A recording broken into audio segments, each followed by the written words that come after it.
नमो वज्रायाणं नमो लोये सर्वसाहुल्यम्।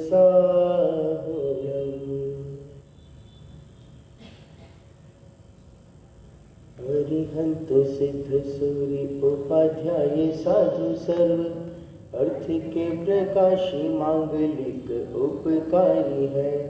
तिनको स्वरूप जाने रागते भई जो भक्ति काई को नमाए स्तुति को चारी है। धन्य धन्य तुम ही से काज सब आज भय कर जोरी बारंबार वंदना हमारी है। मंगल कल्याण सुख ऐसो हम चाहते हैं हो मेरी ऐसी दशा जैसी तुम धारी है। हो मेरी ऐसी दशा जैसी तुम धारी है।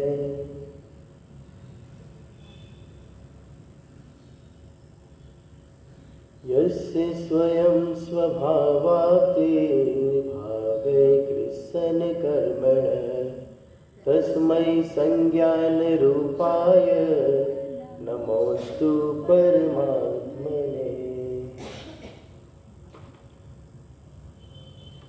आचार्य पूज्यपाद के द्वारा विरचित इष्टोपदेश नामक ग्रंथ पर हमारी चर्चा आज चलेगी।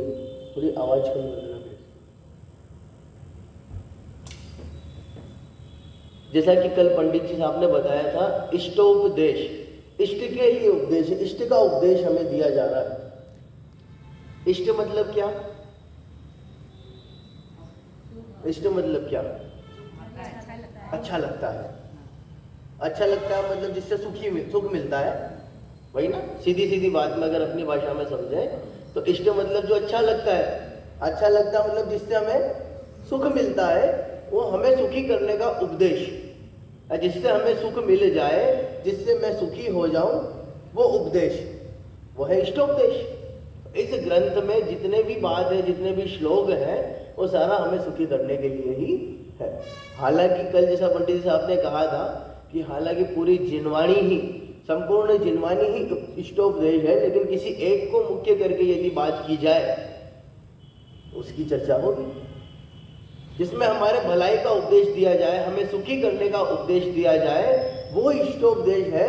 तो मैं पूछता हूँ बाबूजी, हमें सुख मिलेगा मिलता किसमें? अच्छा किसमें लगता है?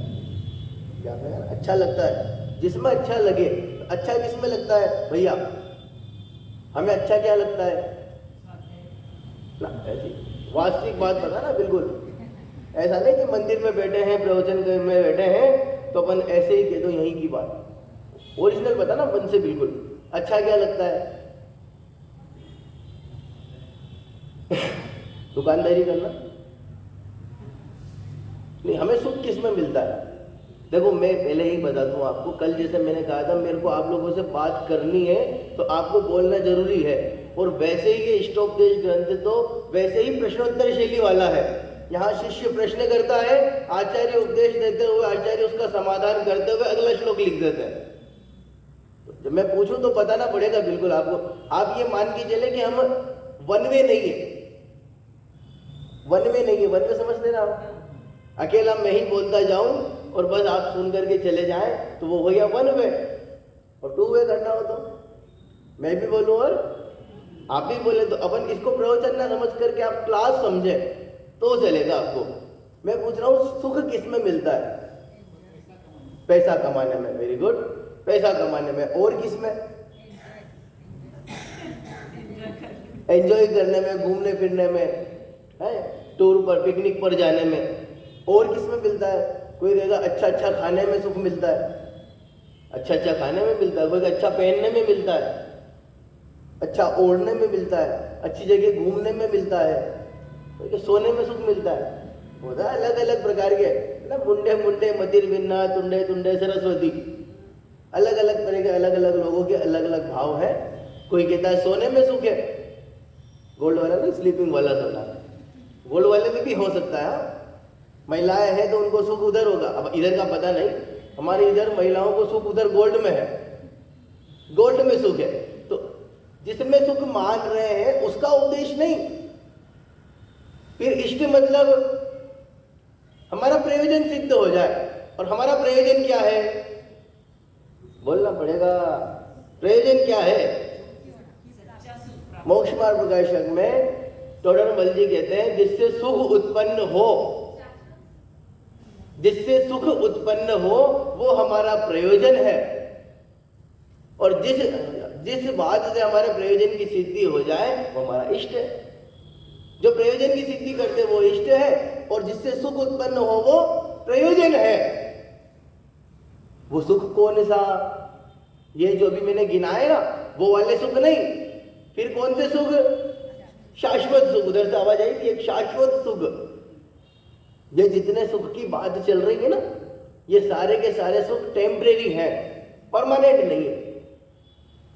समझ में आया ना? वास्तविक सुख वो होगा जो परमानेंट हो, टेम्परेरी नहीं। अगर व्यापार करने में सुख है तो हमेशा व्यापार करने में सुख नहीं होगा।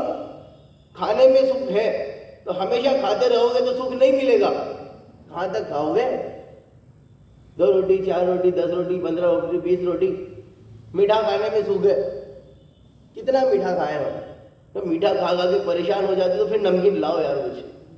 नमकीन खा खा के परेशान हो जाते हैं तो मीठा लाओ। घूम घूम के परेशान हो जाते तो घर में आते। अब कहीं जाए, लंबे टूर के लिए जाओ, घूम घूम के परेशान हो जाओगे तो अब जाके शांति मिली। घर में ज्यादा दिन हो जाए और पिकनिक ना मिले तो अरे यार घूमने चलो। मतलब ये सब जो सुख आप मान करके बैठे हैं। भैया क्या नाम आपका? हाँ भैया अनुप्या। मैं कहना ये चाह रहा हूं, इन सब में जो सुख मान करके बैठे हुए हैं ये सारे के सारा सुख टेम्परेरी है, परमानेंट नहीं है। तो ये कहते ना सुख नहीं सुखाभास है। सुख तो नहीं है, सुख जैसा लगता है, लेकिन सच्चा सुख तो वो है जो परमानेंट रहे। और कह रहे हैं जो सच्चा सुख उत्पन्न करे वो हमारा प्रयोजन है, और जिससे प्रयोजन की सिद्धि हो जाए वो इष्ट है। और हमारा प्रयोजन क्या है? सुख उत्पन्न करना। और वो सुख है कौन सा, कहाँ मिलेगा? तो देखना 6 डाला में दौलत राम जी ने तीसरी ढाल में कहा है, पहले श्लोक, पहला छंद तीसरी ढाल का। आत्म को हित है सुख सो सुख, आकुलता बिन कहिए। और आकुलता शिव माहिन ताते, शिव मग लाग्यो चाहिए। आत्म को हित है सुख सो सुख, आकुलता बिन कहिए। आत्मा का हित जो है ना, आकुलता से रहित है। और वो आकुलता कहाँ नहीं मिलेगी? आकुलता शिव माहिन ताते, शिव मग लाग्यो चाहिए। वो आकुलता, वो दुख रहित जगह मोक्ष मार्ग में, मोक्ष में है। शिव मग लाग्यो चाहिए, इसलिए मोक्ष मार्ग में लगना चाहिए। तो हमें किस में लगना है? मोक्ष मार्ग में। मोक्ष में जाना है, वो हमारा सच्चा प्रयोजन है। तो मोक्ष में जाने का प्रयोजन जिससे सिद्ध हो जाए वो हमारे लिए इष्ट है। ख्याल में आया ना शब्द का मतलब? अभी तो मैं सिर्फ ग्रंथ के शब्द पर बात, नाम का जो सार्थकता है उस पर ही चर्चा कर रहा हूं। इष्ट उपदेश, इष्टोपदेश, भलाई का उपदेश, प्रयोजन सिद्ध होने का उपदेश। तो बताया ना प्रयोजन क्या है? मोक्ष का सिद्ध, जिससे मोक्ष सध जाए वो हमारा सच्चा प्रयोजन है। और उस प्रयोजन की सिद्धि जिससे हो जाए वो इष्ट है। और ऐसे उस मोक्ष मार्ग के प्रयोजन की सिद्धि हमारे इन उपदेशों को सुनने से होगी जो आचार्य पूज्यपाद ने इष्टोपदेश में उपदेश दिए हैं। कुछ परिचय ग्रंथकार का, मतलब आचार्य पूज्यपाद के बारे में आपको बता दूं। आचार्य पूज्यपाद कहाँ के निवासी थे?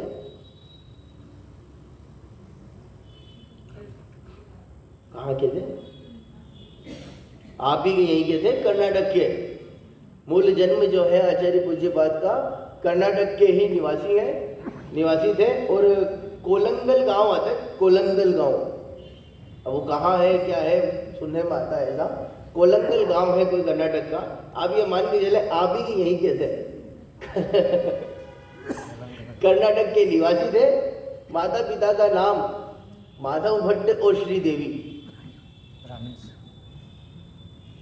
ब्राह्मण कुल के थे। जन्म से जैन नहीं थे। अच्छा भट्ट से पकड़ा आपने? माधव भट्ट और श्रीदेवी जन्म से जैन नहीं थे, ब्राह्मण कुल में पैदा हुए थे और ब्राह्मण कुल में पैदा होने के बाद वैराग्य आया, जिन्होंने दीक्षा ली और जाकर के फिर जाकर मोक्ष मार्ग में लगे। एक बार सांप के मुंह में मेंढक को देखा, वैराग्य कैसा आया है देखिएगा। सांप के मुंह में मेंढक को देखा और संसार की क्षण भंगुरता का पता चला और वैराग्य आ गया, दीक्षा ले ली। समय क्या था इनका? आचार्य पूज्यपाद का समय 5वीं 6वीं शताब्दी के बीच के कहे जाता है। आचार्य समंत्र भद्र के बाद के और अकलंग देव के पहले के, ना भट्ट अकलंग देव, आचार्य अकलंग से पहले और समंत भद्र के बाद के, मतलब समंत भद्र और अकलंग देव के बीच का समय था। समंत भद्र का समय था ईसा सन 200, है ना। समंत भद्र का समय था ईसा सन 200 और अकलंग देव का समय है 620 से 680 के बीच का, जो आया है प्रमाण में। आपके श्रवण बेलगोला शिलालेख पर मिलते हैं इसके प्रमाण। तो वहां जो आया है उसके हिसाब से समंत भद्र आचार्य का विक्रम सन 200 और अकलंग देव का बताया मैंने 620 से 680। इट मीन्स हम ये समझें कि आचार्य पूज्यपाद का जो समय देखा जाएगा वो विक्रम सन 200 से 620 के बीच का। फिर से कहो, विक्रम सन 200 से 620 के बीच का समय है। बीच में कब हुआ ये अंदाजा ही है, क्योंकि कहा ना समंत भद्र के बाद और अकलंग देव से पहले। तो समंत भद्र का समय है 200 का और इनका है 620 से 680 का। तो दोनों के बीच का समय जो निकाला 5वीं 6वीं शताब्दी का, 200 से 620 के समय का, है ना।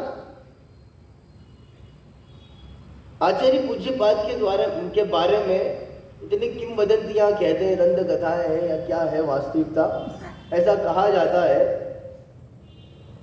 तो कहा क्या, आपके यही श्रवण बेलगोला शिलालेखों पर ही मिलता है, उसके प्रमाण मिलते हैं। नंबर भी अपने पास में है, कौन से किस जगह कौन सी शिलालेख के प्रमाण है वे, वहाँ प्रमाण मिलते हैं कि बहुत ज्ञाता थे, औषध रिद्धियों के ज्ञाता थे, औषध शास्त्र के ज्ञाता थे।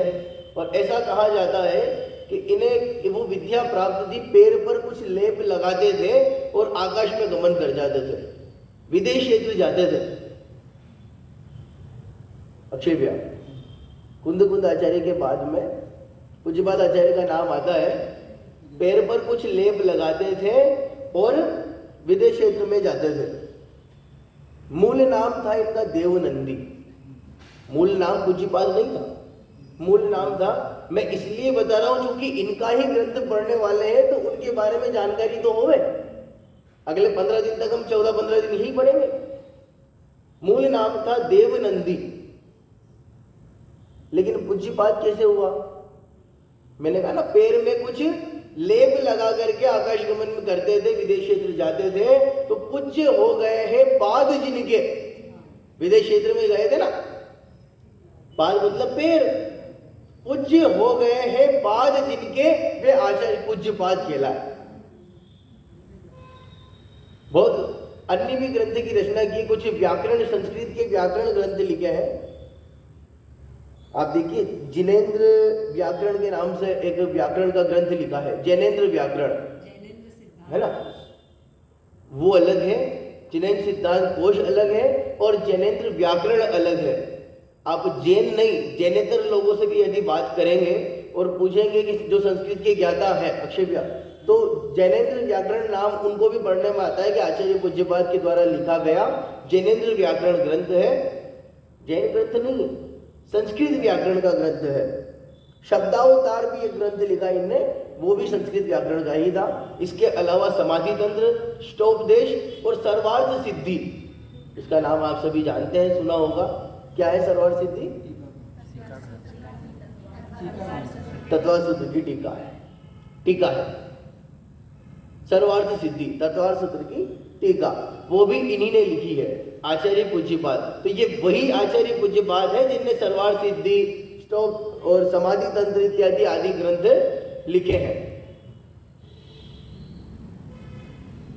शुरू करें अपन। आपके पास में इष्टोपदेश ग्रंथ है या नहीं है? आप लेकर बैठे हैं, हम शुरू करते हैं। पहला श्लोक जिसे अभी हमने मंगलाचरण के रूप में भी पढ़ा था, मेरे साथ आप जिसके पास आपके पास ग्रंथ है वे पढ़ें, और जिनके पास ग्रंथ नहीं है वो सुनकर के भी रिपीट कर सकते हैं। यस्य स्वयं स्वभावाप्ति प्रभावे कृष्ण कर्मणः।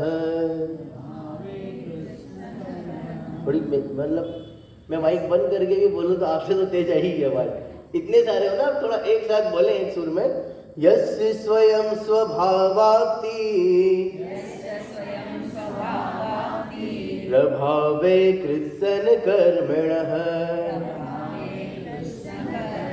तस्मै संज्ञान रूपाय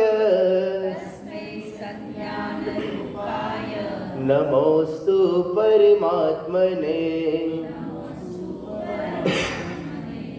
अनुष्टुप छंद है ना, 8-8 ही एक पद में 8-8 शब्द को ही बोला जाता है। तो आप जब गिन करके देखेंगे आधे अक्षर को गिना नहीं जाता, जो पूरा अक्षर होगा उसे गिना जाएगा। जहाँ कोमा होता है ना, हम किसको कहते हैं, जहाँ विराम आता है, होता है एक पद विराम आया, जहाँ पर कोमा आया तो वहां पर 8-8-8-8 832 इतने ही शब्दों का होता है। यस्य स्वयं स्वभावाप्तिर्भावे कृष्ण कर्मणः तस्मै संज्ञान रूपाय नमोस्तु परमात्मने। श्लोक देश में मंगलाचरण के रूप में यह पहला श्लोक लिखा गया, और पहले श्लोक में कहा है यस्य स्वयं स्वभावाप्ति। यस्य जिसके, मेरे ख्याल से आप लगभग सब संस्कृत समझते हैं थोड़ी बहुत ना। यस्य जिसके स्वयं स्वभाव आपती, स्वयं ही स्वभाव आपती, स्वभाव की प्राप्ति हो गई है।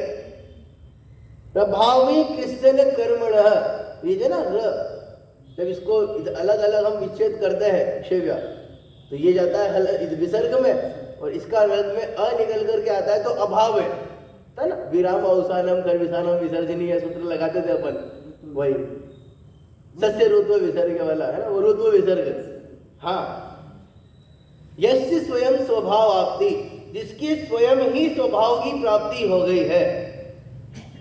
अभावे कृष्ण कर्मणः, अभावे अभाव हो गया है, कृष्ण कर्मणः संपूर्ण कर्मों का, सब कर्मों का अभाव हो गया है। तस्मै संज्ञान रूपाय, तस्मै उन्हें संज्ञान रूपाय सम्यक ज्ञान स्वरूप नमोस्तु परमात्मने, और सम्यक ज्ञान स्वरूप वाले जिनके समस्त कर्मों का नाश हो गया है। यस्य स्वयं स्वभाव आपती, जिसके स्वयं ही स्वभाव की प्राप्ति हो गई है। तस्मै संज्ञान रूपाय, उन सम्यक ज्ञान रूप वालों को, सम्यक ज्ञान रूप नमोस्तु परमात्मने, उन सम्यक ज्ञान रूप परमात्मा को नमस्कार हो। किसको नमस्कार कर रहे हैं? जिनके समस्त कर्मों का नाश हो गया है और स्वयं ही स्वभाव की प्राप्ति हुई है। एक शब्द आया था यहाँ पर, जिस शब्द से अगला श्लोक निकल करके आएगा, वो पहला पद से है ना इसका, यस्य स्वयं स्वभाव आपती, जिनके स्वयं ही स्वभाव की प्राप्ति हो गई है। स्वयं स्वभाव की प्राप्ति कैसे हो गई? देखना, कृष्ण कर्मणः अभावे, संपूर्ण कर्मों का अभाव होने से स्वयं ही स्वभाव की प्राप्ति हो गई है।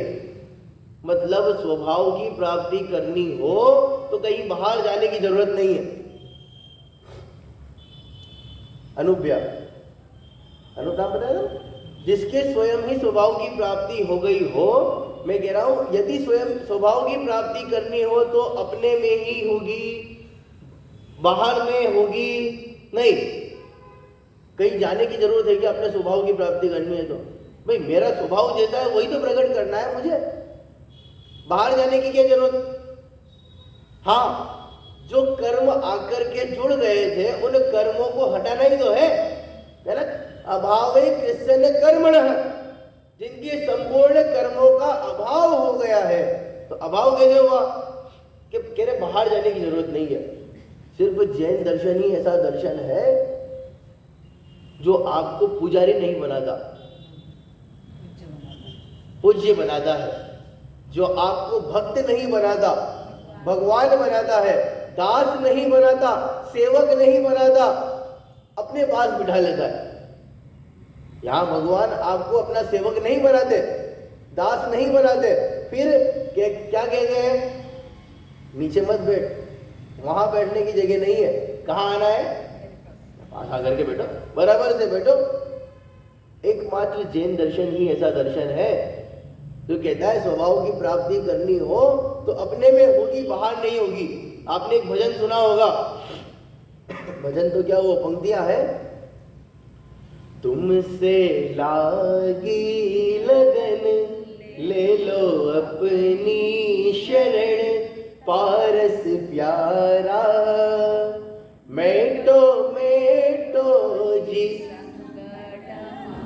चलता आपकी इधर, तुमसे लागी लगन ले लो अपनी शरण, पारस प्यारा मेटो मेटो जी संकट हमारा। क्या भाव होगा इसका?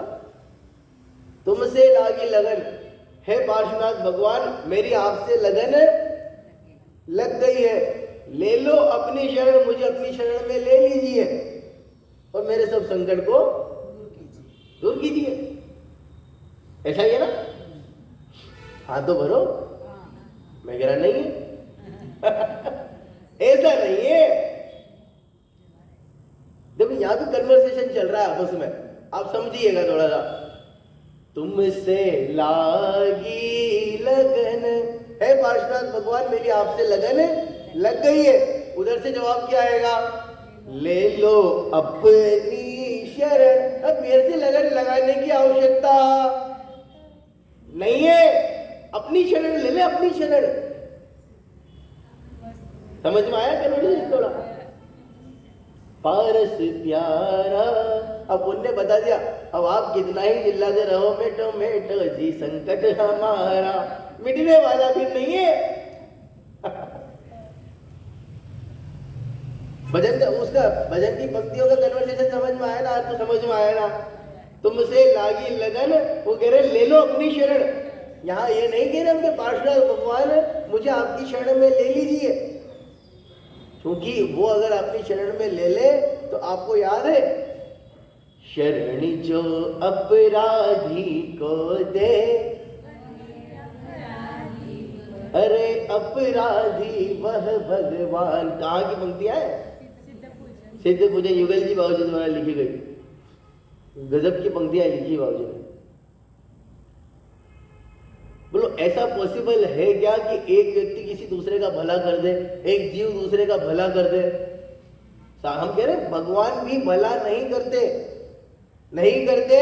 वे कहते स्वयं ही स्वभाव की, आया ना शब्द, यस्य स्वयं स्वभाव आपती, जिसके स्वयं ही स्वभाव की प्राप्ति हो गई है। अभाव कृष्ण कर्मण, संपूर्ण कर्मों का अभाव हो गया है।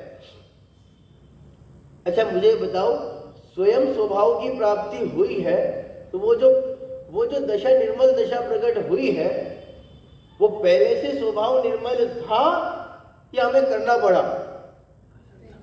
कुछ पूछ रहा हूं, पहले से था, करना पड़ा ना? नहीं करना पड़ा। फिर क्या करना पड़ा? हमने क्या किया?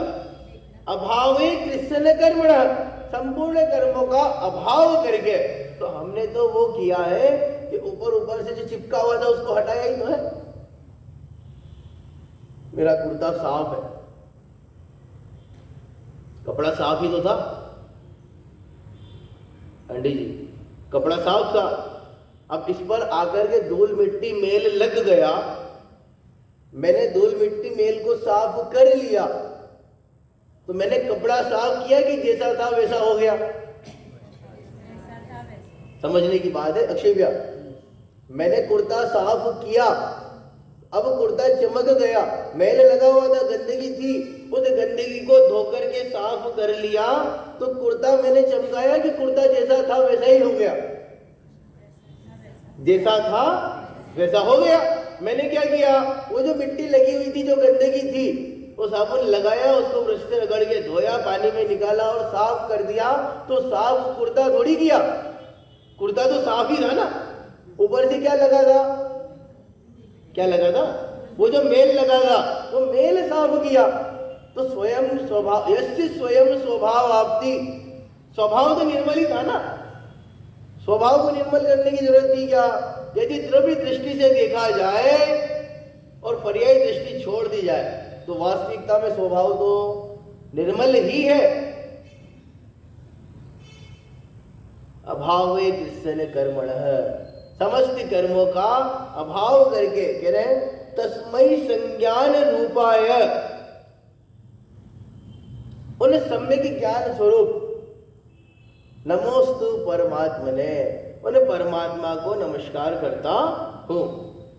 जो आवरण था ना, आवरण, हमने क्या किया, उन आवरणों को हटाया है, बस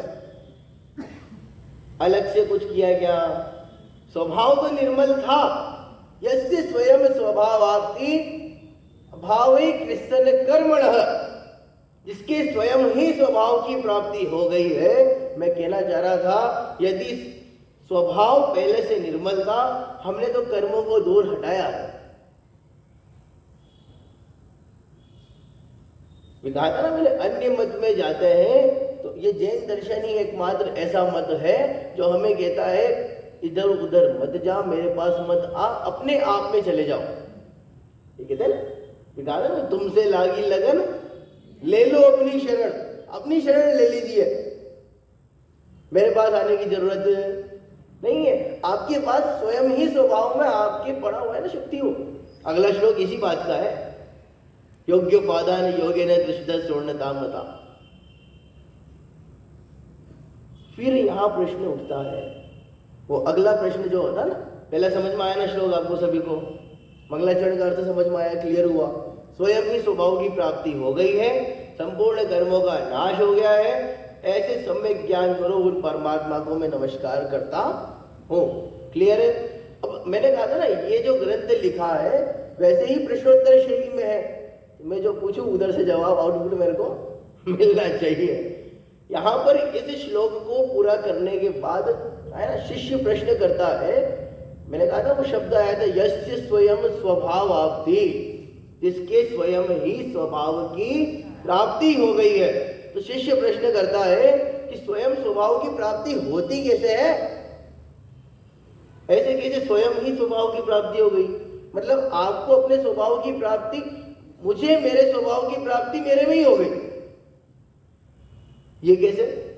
ऐसा कोई उदाहरण देकर के तो बताओ, कोई एग्जाम्पल दो, कोई दृष्टांत ऐसा हो जिससे मन को समझ में आए।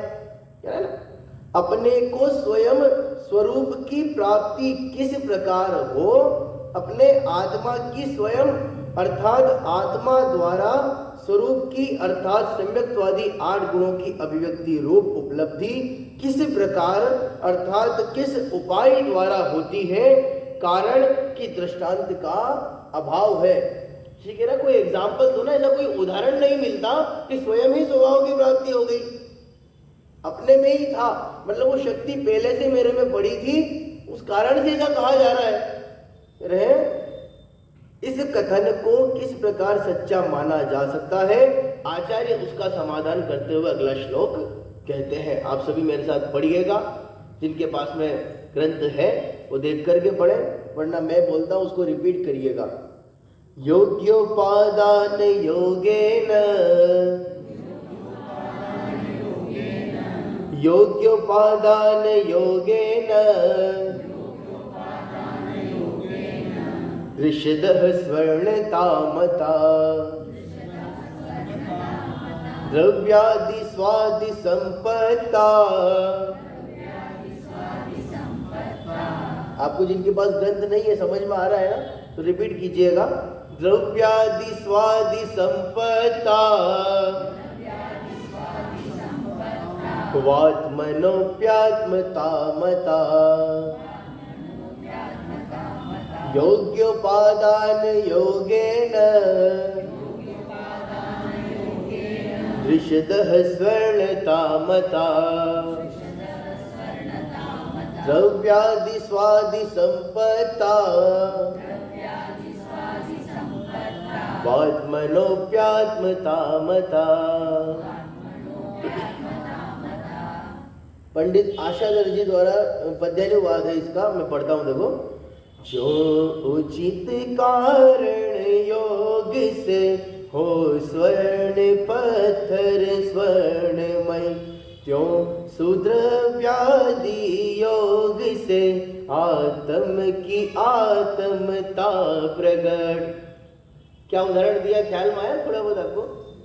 योग्योपादान योगे न, कार्य की उत्पत्ति होने में दो बातें बताई थी, निमित्त और उपादान।